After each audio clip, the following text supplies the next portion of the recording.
So there's one book we collected over there, and I wanted to read some of those stories. Those are very interesting. There was once a king of an Orissa king. His name was King Kulashekar. He's actually pretty famous. He wrote some stutis and prayers of King Kulashekar. So he was very effulgent and charitable and learned, and he was very beautiful, and he was very pure in his mood and behavior, and he took care of his citizens like his own children.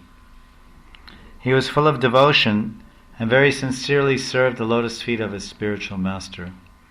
One day the king was sitting in an assembly of pandits and rishis, listening to Harikatha, relishing the topics of the Lord, and at that time his Gurudev came into the assembly.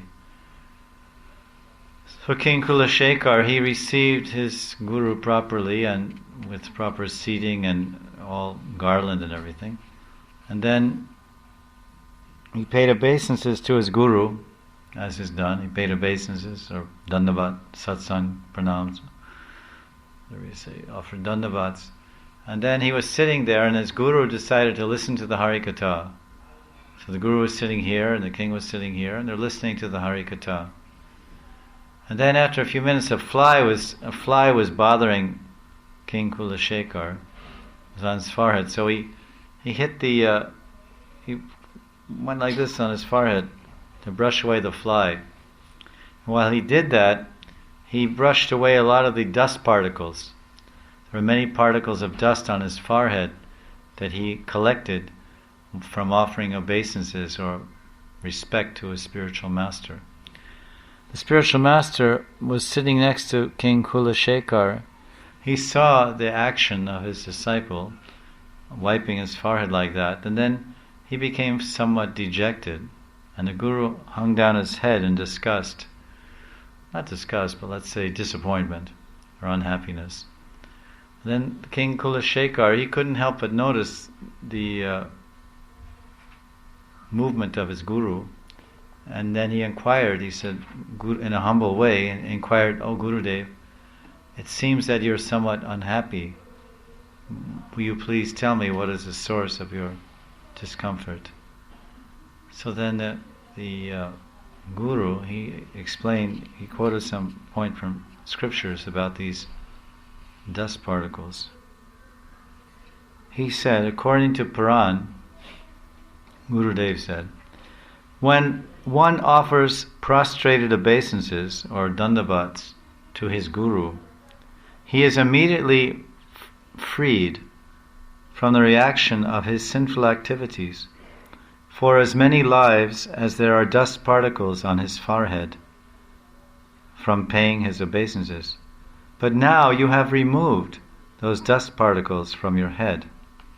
Because when you put your head so many dust, so then he went like this, and all the fly went away and the dust particles went away too.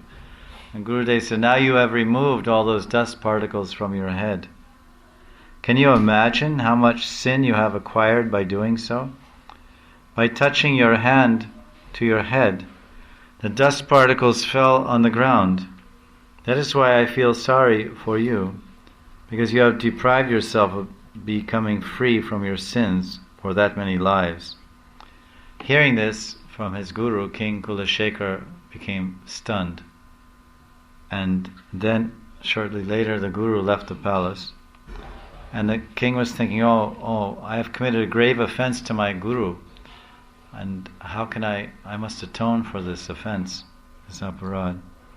So he consulted some Brahmins, and they said that actually, king, the scriptures recommend a very rigorous and difficult atonement or prayaschit for this aparad that you've committed. And the king said, never mind, tell me, whatever it is, however difficult it is, I must perform it. I must gain the favor. And then they said, the rishis told him, the Brahmins advised him, the sages explain that if one offers prostrated obeisances or dandavats to his guru and sits down in front of him, the shishya becomes free, or disciple becomes free from the reaction of as many lives as there are dust particles smeared on his body during the time he offers obeisances.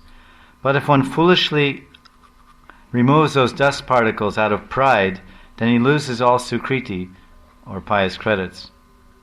To become free from this kind of guru droha, or neglect of guru, he must perform the following atonement. Now listen to this. This is quite an amazing thing you have to do. You have to get a copper plate, tamra, big piece of copper, 12 feet long, 3 feet wide, and 6 inches thick.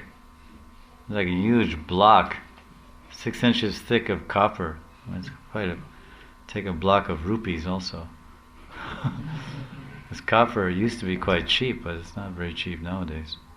Especially 12 feet long, 3 feet wide, 6 inches thick. And then you have to suspend that. You have to support that by 4 pillars. That's almost like a copper bed. You have 4 pillars, and there's a copper like this, right, horizontal. 4 pillars, columns, and underneath it you have to make a raging fire out of coal, hot coals. You say koila. Yeah, yes. Lakri koila, wood coal, and make a big fire.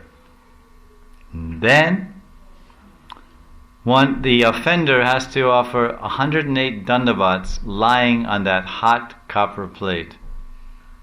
Only then will one be free from this offense to his guru.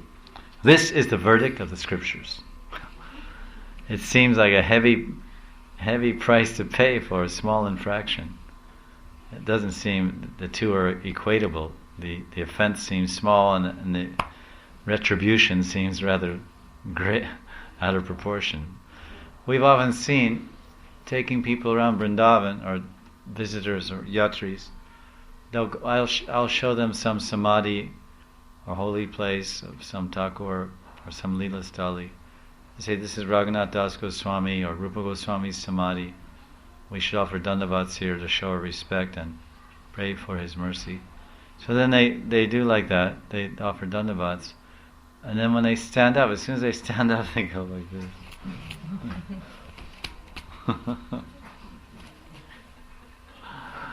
Okay, I did it, but this is a good sari, and this is a nice suit, a nice dhoti, and my nice sweater. I don't want to get it dirty. I don't want to get it dirty. But from this anecdote, we can see that this is not exactly the right way to go. We should leave, at least, and especially they get off their face. They go like this. Because often if it's a hot day and someone's perspiring and they offer dandavats, they get so much dust on their nose and dust on their forehead. And that dust is actually the ornament. That's the bhushanam, Vaishnava bhushanam, the dust of Vrindavan, or the dust of the feet of the Vaishnavas, or the dust is lying before the samadhi.